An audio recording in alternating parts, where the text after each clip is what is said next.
तादाद में इकट्ठा होकर इस समाज को जगाने की अलग जगाने में सहयोग किया है। मैं इसके लिए आपका बहुत बहुत आभार, बहुत बहुत धन्यवाद करता हूं। भाई अनुज कश्यप जी से कहना चाहता हूं कि मोबाइल का भी नेट खत्म नहीं हुआ। अनुज चालू रखो, नेट खत्म नहीं होना चाहिए। अभी 10 मिनट दीजिए समाज के लिए। मैं आपके प्यार में चल रहा हूं। देख लो, अभी से पैर में छाले पड़ गए। अभी दिल्ली बहुत दूर है, लेकिन रुकने वाला नहीं। सुधाकर धीवर है, आपकी जात का आपका भाई है। आप लोगों से निवेदन करना चाहता हूं, ये वास्तविकता के आधार पे एक ईमानदारी की लड़ाई है। ये माँ गंगा का जो जल हम लोग लेके आए हैं, आप देख रहे हैं कि माँ गंगा का कलश भी यहाँ रखा हुआ है। जो कलश आदरणीय देश के प्रधानमंत्री आदरणीय नरेंद्र मोदी जी के लिए हम लोग लेके चले हैं, क्योंकि वो लोग कहते हैं कि हमें माँ गंगा ने बुलाया है। मैं कहता हूं कि मेरी जात के नौजवान बुजुर्ग, हमारे पूर्वज जो माँ गंगा के किनारे रहकर जीवन यापन करते हैं, जो माँ गंगा के बीच में रहकर गरीब लोगों की जो नदियों में गंगा मैया के किनारे पे नहाने के दौरान भी डूब जाते, वो मल्लाह समाज के हमारे लोग उनको निकालने बचाने का सहयोग करते हैं। नाव से जिस तरीके से भगवान राम की नाव पार करने का काम आप ही की जाति के, आप ही के समाज के लोगों ने किया है, उसी तरीके से हमें भी माँ गंगा ने प्रेरणा दी है कि आप मुझे दिल्ली लेके चलो, मैं आपका आरक्षण दिला के लाऊंगी। क्योंकि उन्होंने कहा था कि हमें माँ गंगा ने बुलाया है। कहा था कि नहीं कहा था नौजवान साथी? आपको आज इस बात के लिए हम और लोग संकल्प लेकर चले हैं कि जिनको माँ गंगा ने बुलाया है, उन्हीं के लिए हमें माँ गंगा ने कहा है कि तुम दिल्ली मुझे लेके चलो, मैं आपका आरक्षण दिला के लाऊंगा। तो मैं समझता हूं कि जो माँ गंगा को मानने वाले लोग हैं, जो माँ गंगा के एहसान के तले दबे लोग हैं, उनको माँ गंगा की बात और माँ गंगा का जल के मान सम्मान को रखने का प्रतिज्ञा कर लेनी चाहिए। क्योंकि यह बिल्कुल उत्तराखंड प्रदेश हरिद्वार से बिल्कुल बच चुका है और तमाम क्रांतिकारी नौजवान साथी हमारे साथ संघर्ष कर रहे हैं। आपको बताना चाहता हूं कि आज देखिए, इतनी बड़ी तादाद में कश्यप समाज के लोग जनपद मुजफ्फरनगर से, श्यामली से, आपके जनपद बागपत से, बड़ौद से लेकर आपके जनपद हापुड़, पश्चिमी उत्तर प्रदेश सहारनपुर से लेकर आपके तमाम जनपदों से कश्यप समाज के लोगों का, नौजवान साथी बुजुर्गों का बहुत बड़ा जनसैलाब आपके लिए खड़ा हुआ है। आप बताइए कि अभी अरविंद कश्यप जी जो रुड़की में हमारे कश्यप समाज के बड़े अच्छे जिम्मेदार व्यक्ति हैं, उन लोगों ने भी बहुत बड़ी व्यवस्था कर रखी है। हमारे भाई बलराम कश्यप जी जो बहुत ही क्रांतिकारी साथी हैं, जिन्होंने आज बहुत बढ़ चढ़कर हरिद्वार से लेकर यहाँ तक अपने जनपद में हम लोगों को पार कराने का भाई राहुल कश्यप जी ने और राहुल कश्यप जी की तमाम टीम ने संकल्प लिया है कि हमारे जनपद हरिद्वार में हम आपके साथ बॉर्डर तक चलने का काम करेंगे। और लास्ट तारीख में, जिस दिन आपका समापन 30 तारीख में दिल्ली होगा, हम बड़ी तादाद में दिल्ली आने का काम करेंगे। मेरे प्रिय नौजवान साथियों, मैं आप लोगों से अपील करना चाहता हूं, क्योंकि आरक्षण की जो लड़ाई है, ये आपके और हमारे मान सम्मान की लड़ाई है। क्योंकि मैं इस लड़ाई को इसलिए लड़ने का काम कर रहा हूं ताकि मेरी जात का सिपाही बन जाए, ताकि मेरी जात का दरोगा बन जाए, ताकि मेरी जात का एसडीएम बन जाए, ताकि मेरी जात का भी डीएम बन जाए। और नौजवान साथियों, कब बनेगा? जब हमारी जात को अनुसूचित जाति का दर्जा मिलेगा। क्योंकि हमारी जात के लोग सक्षम और संपन्न नहीं है, उनकी आर्थिक स्थिति दयनीय है। हमारी माताएं बहनें दूसरों के खेतों में जाकर यात्राएं झेलती और मेहनत मजदूरी करके अपने मवेशियों को पालकर, अपने मवेशियों का दूध बेचकर परिवार का लालन पोषण जैसे तैसे करती है। नौजवान साथियों, हमारे भाई, हमारे बुजुर्ग किस तरीके से बच्चों को पढ़ाने का काम करते हैं, अपना पेट पट्टी कार्ड बांधकर कैसे कैसे करके बच्चों का भविष्य बनाते हैं। और जब वो बच्चा हमारा पढ़ लिख कर जिस तरीके से इंटरव्यू देने जाता है, तो तब उसको बाहर की लाइन में खड़ा कर दिया जाता है।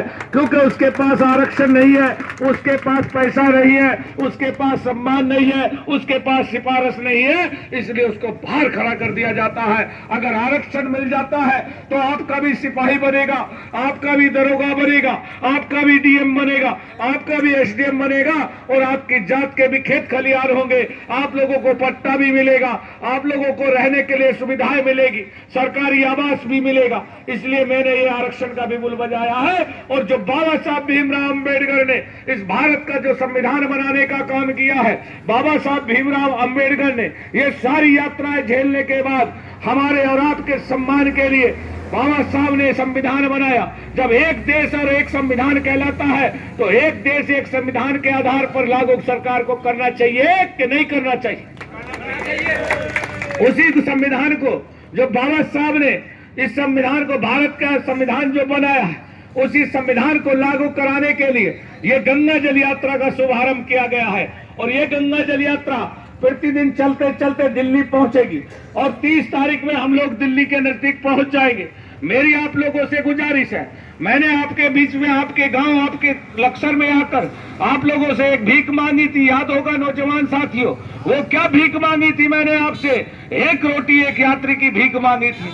जिस तरीके से वर्ष 2004 में अपनी जाति के सम्मान के लिए सुधाकर धीवर ने रात और दिन संघर्ष किया था और कहा था कि माता जी मैं भी तुम्हारा बेटा हूं, भैया जी मैं भी तुम्हारा भाई हूं, बाबूजी मैं भी तुम्हारा बेटा हूं, आखिर इतने समय से मैं भूखा हूं, एक रोटी के टुकड़े की भीख मांगने के लिए आज आपके कस्बा लक्सर सीवली में आया हूं। मैं आप लोगों से अपना कुर्ता फैलाकर एक रोटी एक यात्री की भीख मांगने, अपनी जात के मान सम्मान के लिए, अपने नौजवानों के हक अधिकार के लिए, आपकी जाति का बेटा, आपके बुजुर्गों का बेटा, नौजवानों का भाई आज आप लोगों के आगे अपने एक रोटी एक यात्री की भीख मांगने के लिए खड़ा है। आप लोगों से ये भीख तब लूंगा जब आप लोग दिल्ली आ जाएंगे। आप लोगों को दिल्ली आना है, आने वाली 30 तारीख में आपको दिल्ली आना है और एक रोटी एक यात्री लेकर आना है। मैं विश्वास दिलाता हूं, या तो आपको आरक्षण दिला के आऊंगा या निश्चित तौर पे मर के आऊंगा।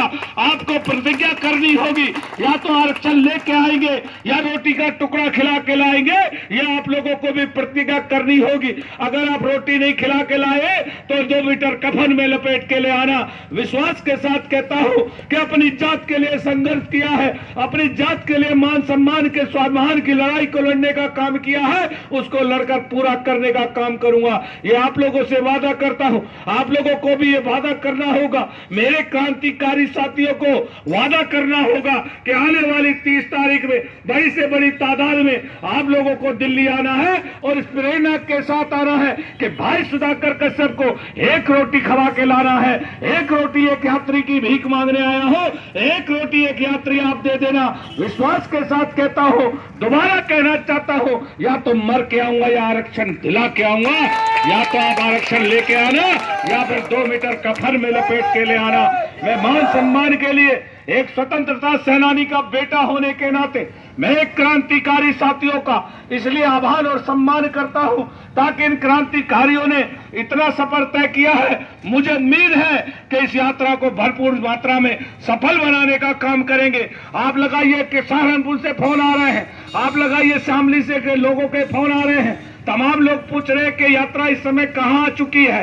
हम लोग बसों में आ रहे हैं, हम लोग ट्रेन से बैठकर आ रहे हैं। आपके सम्मान में ठेस लगने नहीं देंगे।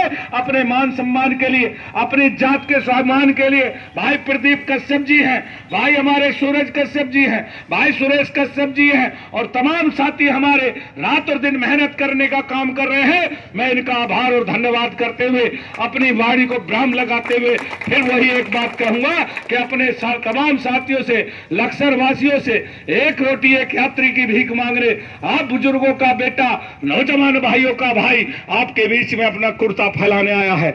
आप लोगों से नोट मांगने नहीं आया, आप लोगों से वोट मांगने नहीं आया। सिर्फ जात के मान सम्मान के लिए, अपने परिवार के बच्चों के भविष्य के लिए, अपनी जात के बच्चों का भविष्य बन जाएगा और हमारा भी सिपाही बन जाएगा, हमारी जात का डीएम बन जाएगा, हमारी जात का भी एसपी बन जाएगा, हमारी जात का भी तहसीलदार होगा और हमारे भी खेत खलियान होंगे, हमारी जात का भी दरोगा होगा, हमारी जात के बच्चे भी इंग्लिश मीडियम स्कूलों में जाएंगे। इसी के साथ अपनी वाणी को विराम देते हुए आप लोगों का धन्यवाद करते हुए तमाम साथियों का हृदय की गहराइयों से और आपका भी बहुत बहुत आभार करते हुए, और जितने मार्केट के लोग यहाँ मौजूद हैं, जितने हमारे समाज के साथ जुड़े हुए लोग हैं, तमाम लक्सर वासियों का, तमाम सिमली वासियों का पुनः आभार और धन्यवाद करता हूं।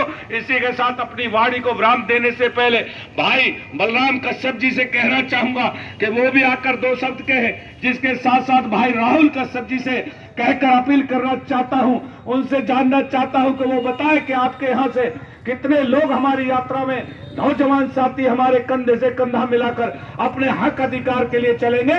इसी के साथ अपनी वाणी को विराम देते हुए जय हिंद, जय कश्यप समाज, एक नारा जोरदार देना है, बोलो गंगा मैया की, बोलो गंगा मैया की, बोलो गंगा मैया की।